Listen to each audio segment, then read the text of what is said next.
Here are the top stories for today, July 6, 2022.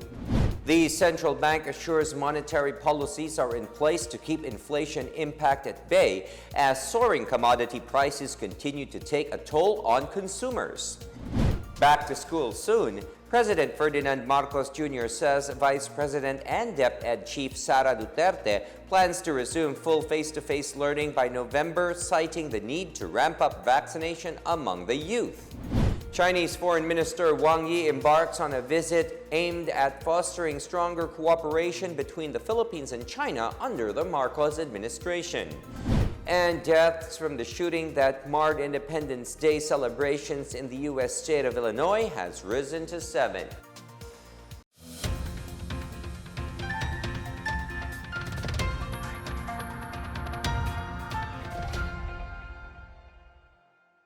We start with the government's efforts to ease the burden of Filipinos who bear the brunt of soaring consumer prices. The Bangko Sentral ng Pilipinas targets to bring back inflation to a target-consistent path as the rate of movement of consumer prices quickened to 6.1% in June. In a statement, the central bank says June's inflation is still within the forecast of 5.7 to 6.5% range for the month.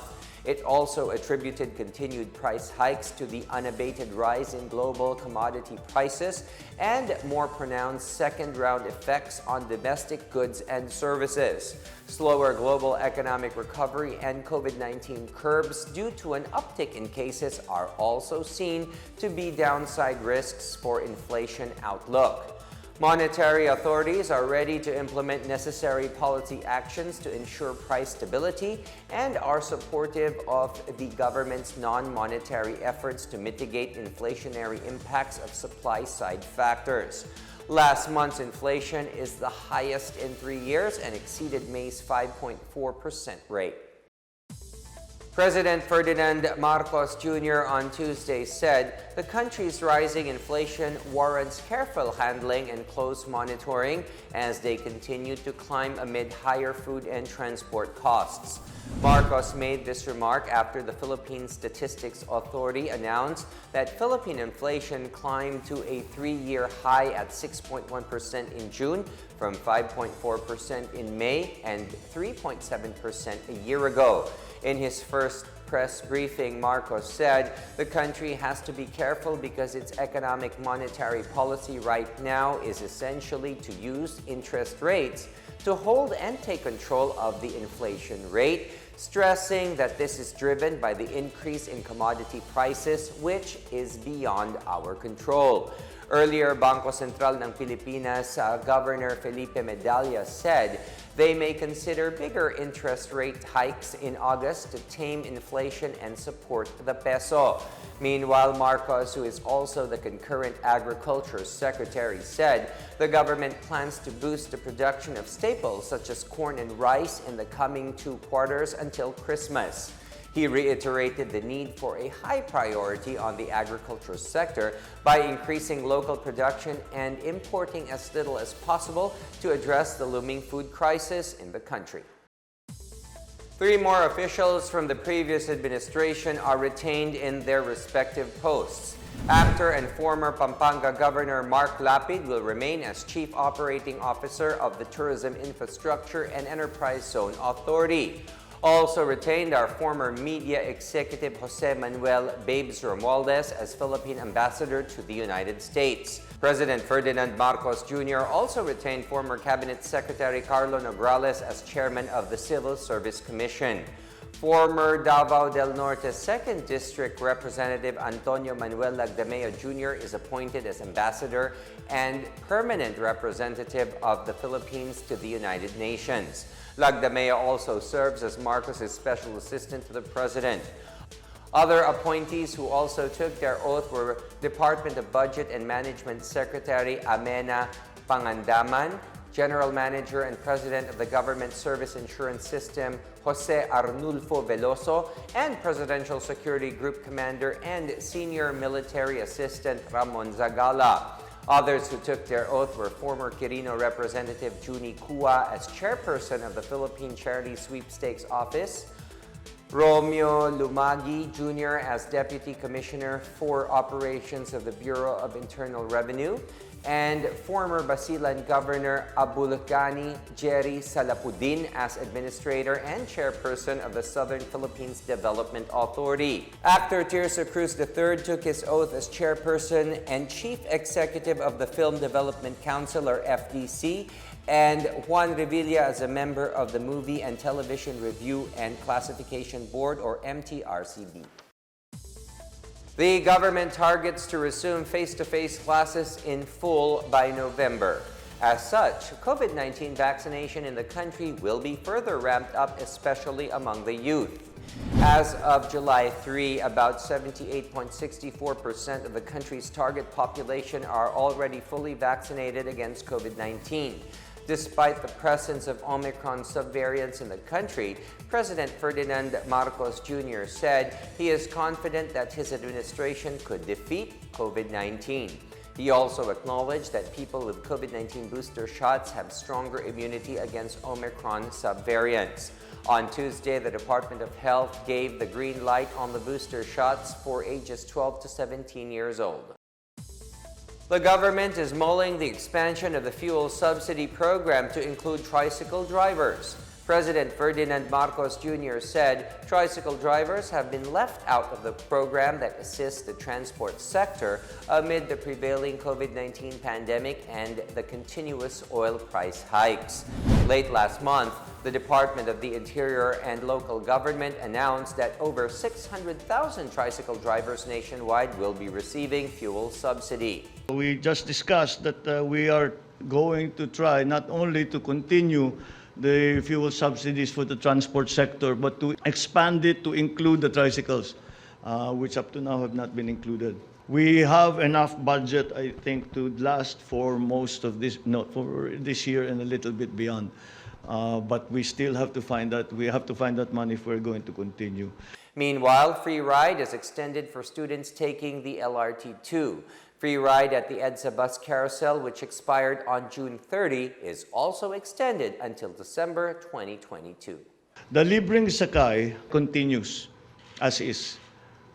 That continues. But what we are going to do is we are going to do a program for the students, because if they come in, we will fully subsidize first their pamasahe. We'll phase it out because we cannot afford to keep that going. But students will ride for free on LRT2, which is going to the University Belt. In Ilocos Norte, all eligible drivers and operators of public utility transport will continue to get financial assistance. The provincial government and the local finance council allotted almost 10 million pesos in cash assistance to jeepney and tricycle drivers to help them deal with the rising fuel prices. Metro Ilocos Norte Council Althea Nicolette Pilar said each tricycle driver will be given at least 4,000 pesos cash aid. Meanwhile, over 1,000 jeepney operators and drivers have received their cash aid. This is apart from the Pantawid Pasada program, which the national government set up to help the public utility drivers struggling with the oil price hikes. Still ahead, another victim in the 4th of July shooting in Illinois dies. And the National Economic Development Authority, or NEDA, says all efforts are in place to ease the burden of rising inflation to consumers. We'll be back after a quick break. Keep it here on the PNA Newsroom.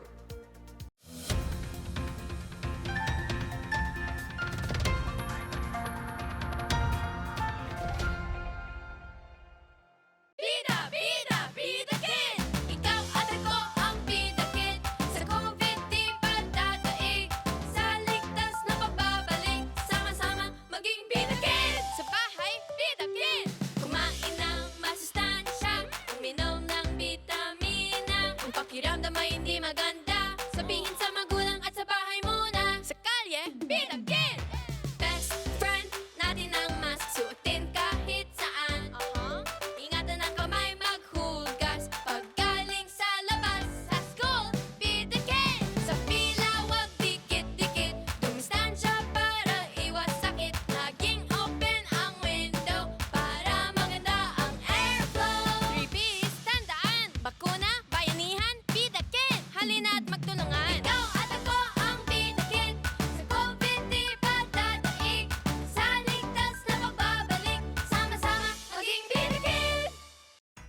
si Sergeant Muñoz ng Philippine Air Force para sa kampanya na Disiplina Muna na pinangungunahan ng DILG. Proud po akong sabihin na bakunado na ako laban sa COVID-19. Kaya naman po panatag ang aking kalooban dahil alam ko na protektado ako at ang aking pamilya laban sa coronavirus. Bida ang may disiplina. Kaya naman magparehistro at magpabakuna na para sa ligtas na pamilya at ligtas na bayan.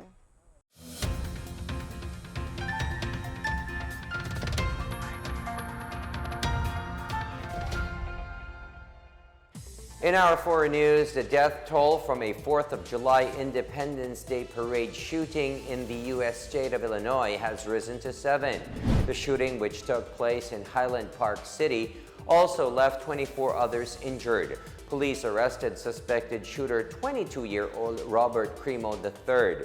The gunman purchased the firearm legally and fired more than 70 rounds into the crowd. He was dressed in women's clothing and used a high-powered rifle to fire bullets from the roof of a building into the crowd. The firearm was recovered at the scene. President Joe Biden earlier ordered that the flag be flown half-mast on all public buildings and grounds as a mark of respect for the victims. The local government expressed concern on the rising COVID-19 cases in Antique as residents are no longer conscious of minimum health protocols.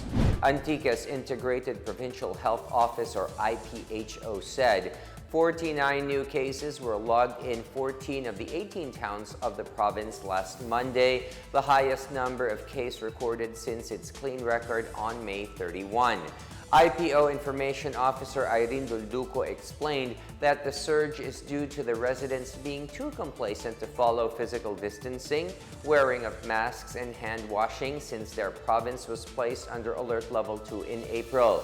The 49 residents tested positive are from the municipalities of San Jose de Buena Vista, Hampik, Sibalom, Culasi, Pandan, Sebaste, Tobias Fournier, Aninii, Barbasa, Bugasong, Lawaan, Patnongon, Tibia, and Valderrama. Dulduco also urged the residents to get their jabs at the 18 municipal vaccination sites for their protection. On the whole population of Antique, 326,205 or 64.92% of them are already fully vaccinated, while 37,926 or 7.55% of them have received their booster shots. The province of Lanao del Norte celebrated its 63rd founding anniversary with a mass oath-taking of its newly elected officials. They vowed to promote peace and unity and work together to develop and uplift the province. Claire Gighe has the story. As part of the celebration of 63rd Araw ng Lanao del Sur, the province here held a mass oath-taking ceremony for its newly elected officials before the presence of Senator Juan Miguel Zubiri, who graced and administered the event. During the oath-taking, representatives of the two congressional districts of Lanao del Sur, Congressman Zia Uraman Adyong and Congressman Yesar Balindong, both called for unity to push forward the development of the province. After the oath-taking, Governor Mamintal Adyong Jr. delivered his inaugural message, summarizing his agenda for his first 100 days in office, which focuses on energy, economy, agriculture, employment, tourism, social welfare, environment, and infrastructure development. Tuloy natin itataas ang pamantayan ng ating serbisyo publiko at palawakin ang mga programa na pawang nakatuon sa pag-aangat ng antas ng pamumuhay ng ating mga nasasakupan. Sa nakaraang 3 taon, dumaan tayo sa pagsubok at tagumpay, ngunit nanatili tayo nakatutok sa pagpapatupad ng ating programa. Senator Juan Miguel Zubiri likewise faced the people of Lanao del Sur, whom he thanked for their support during the elections. He then committed to help the province and provide whatever is needed in the area. We will create once again the special committee on Marawi rehabilitation at isasama na natin compensation. Marawi rehab and compensation. And we will make sure that we will have weekly meetings and hearings para may appoint ang mga members ng compensation board at mabigyan ng pondo for 2023 ang compensation bill na yan. As your Senate President, bilang Senate President ninyo, I will do my best to make it a reality. Meanwhile, a grand fireworks display and free back-to-back concert of Salbakuta and Chocolate Factory highlighted the celebration of the 63rd founding anniversary of the province of Lanao del Norte. The celebration started with the planting of trees by the officials and employees of the province at Mount Torong-Torong. Moreover, a trade fair also showcased the products of Lanao del Norte Producers Cooperative and other local traders in the province. During the celebration, the governor also called for the unity and cooperation of the residents. Musa kami, muserbisyo kaninyo, o kami maghinaot, nga kita magtinambangay. Kung walay pagtinambangay, walay kayuhan nga itong makabot.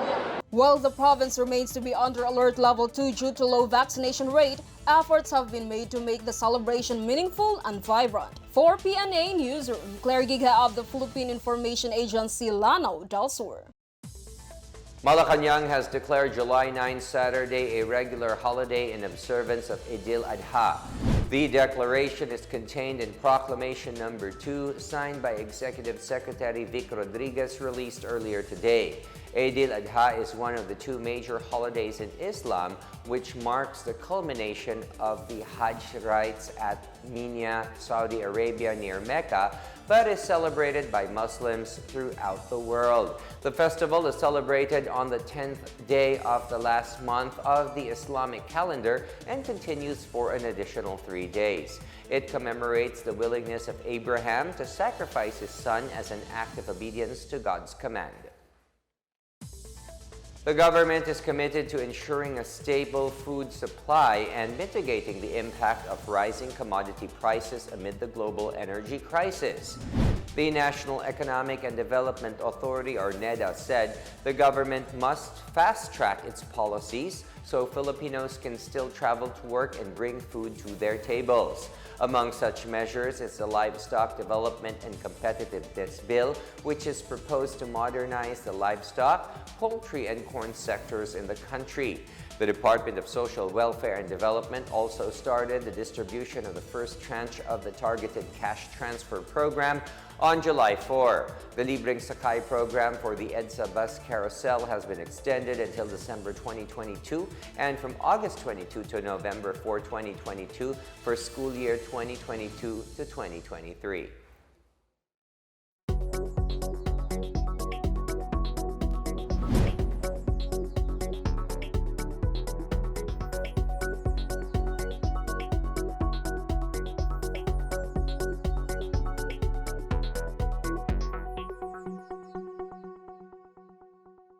More stories from the newsroom. A red tide warning is raised in 5 areas in the country. And the nation's last frontier celebrates its heritage through the Baragatan Festival. Details ahead. Stay with the PNA Newsroom.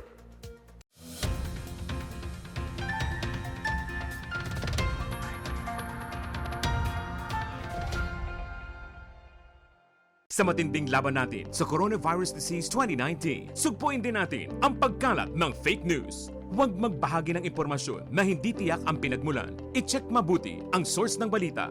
Kumuha lamang ng impormasyon mula sa mga official channel ng Department of Health.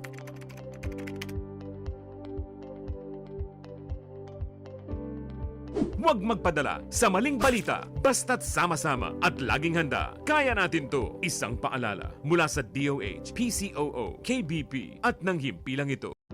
Alamin ang mga dapat gawin sa lugar ng trabaho laban sa Coronavirus Disease 2019. Ang mga kumpanya ay dapat magbigay ng face mask sa kanilang mga empleyado. Bukod dito, magbigay kaalaman din patungkol sa COVID-19. Siguraduhing malinis ang kapaligiran. Maglagay ng sabon at hand sanitizer sa mga palikuran. Siguraduhing ligtas at nalutong maigi ang mga pagkain sa kantina. Obserbahan ang kalusugan ng mga empleyado at katrabaho. Kung sakali man na mayroon silang sintomas ng coronavirus disease, gaya ng lagnat, ubot-sipon at hirap sa paghinga, ay agad ipasuri sa doktor. Basta't sama-sama at laging handa, kaya natin to! Isang paalala mula sa DOH, PCOO, KBP at ng himpilang ito.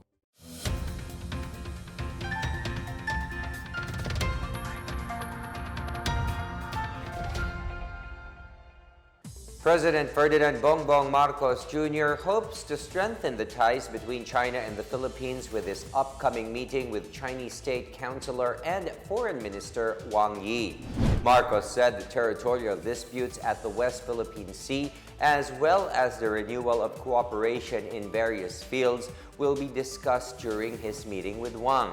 He stressed that there are other matters that need to be touched on to normalize the relationship between the Philippines and China. Wang accepted the invitation of Foreign Affairs Secretary Enrique Manalo to visit the Philippines on July 5 and 6. Earlier today, Wang visited the main office of the Department of Foreign Affairs. Among the topics they discussed are maintaining and building on the positive trend of relations between the two countries. Wang Yi is the first foreign counterpart received by Manalo after assuming office. The Bureau of Fisheries and Aquatic Resources, or BFAR, urged the public not to consume shellfish harvested from 5 water areas that tested positive for paralytic shellfish poison or red tide.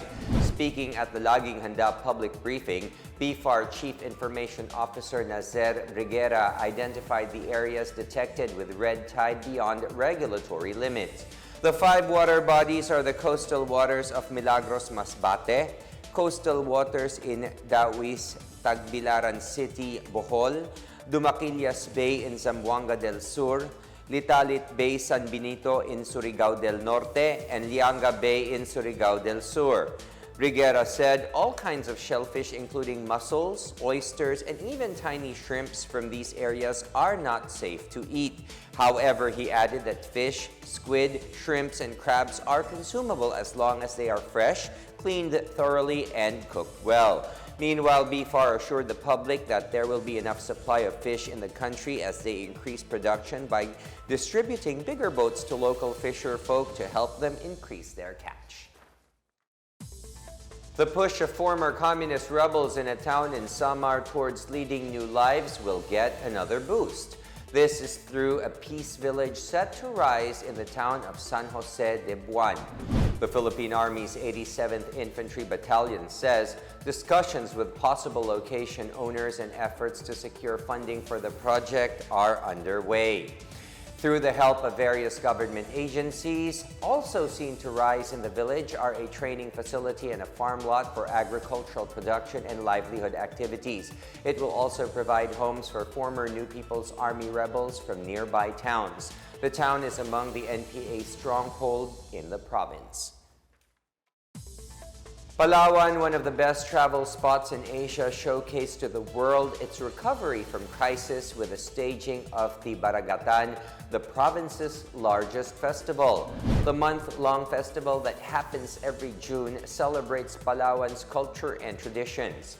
Its highlights is the Saraotan sa Dalan, the street dance event featuring the province's best features. Palawan staged the Baragatan for the first time since 2019 when the COVID-19 pandemic shut down all travel and tourism. Just as it was opening its doors again to visitors, Typhoon Odette devastated towns and tourist spots in the province in December 2021. Today, destinations such as El Nido, Honda Bay, and the Puerto Princesa Subterranean River National Park are slowly rebuilding their boats and other attractions. The Palawan Tourism Council says with Palawan's borders reopened, the Baragatan is only one of many things in the province that visitors are sure to come back for.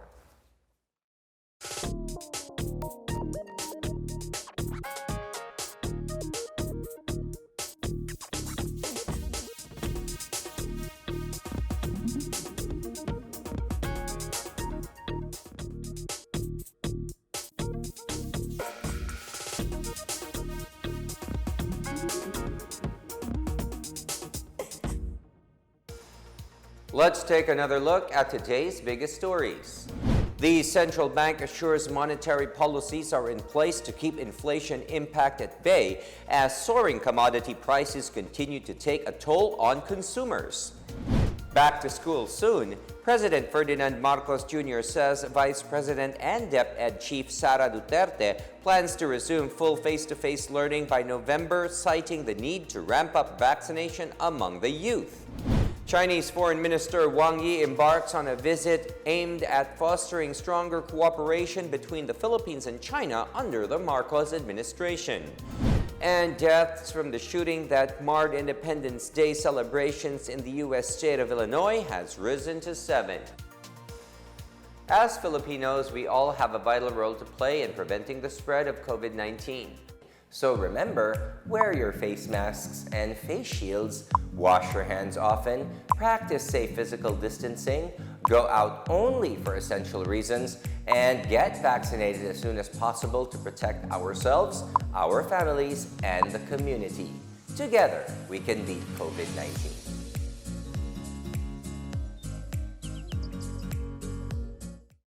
Thank you for watching another episode of the PNA Newsroom.